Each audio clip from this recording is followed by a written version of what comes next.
ambalo linapelekea kwenda kujadili ajenda mbalimbali ambazo zitaleta mwafaka ndani ya visiwa vyetu, na hii ni kwa sababu ya uungwana wao tu, uungwana wa viongozi wetu, uungwana wa Mama Samia, uungwana wa Dr. Mwinyi, uungwana na ustaarabu uliojaa ndani ya nyoyo zao. Si hayo tu, na ucha Mungu, kwa sababu wao ni waumini wa umoja, mashirikiano na mshikamano. Wanaofikiri jeuri kama ile na mineno kama ile michaza, ingekuwa si uungwana wao, tatu ingewasikiliza siku moja. Siku nyingine mmoja ananiambia mangekuwa mie kingetuka hapa kiama. Lakini Dr. Mwinyi sema bana, lazima tuhamasishane, tuwe watu, kwa sababu mwisho wa siku wote sisi ni wamoja, tumezaliwa pamoja, tunaishi katika nchi moja.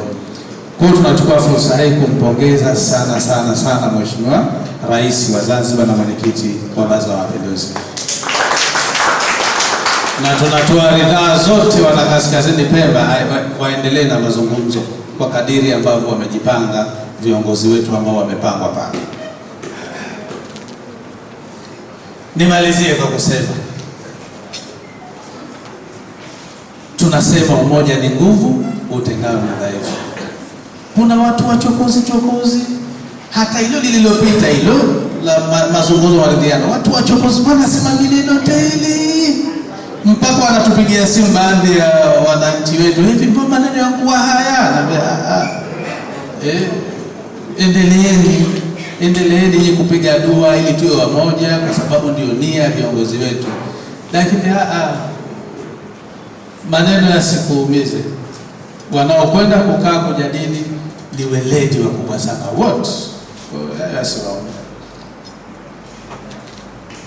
Nilisema nimalizie kwa kusema umoja ni nguvu, utengano ni dhaifu.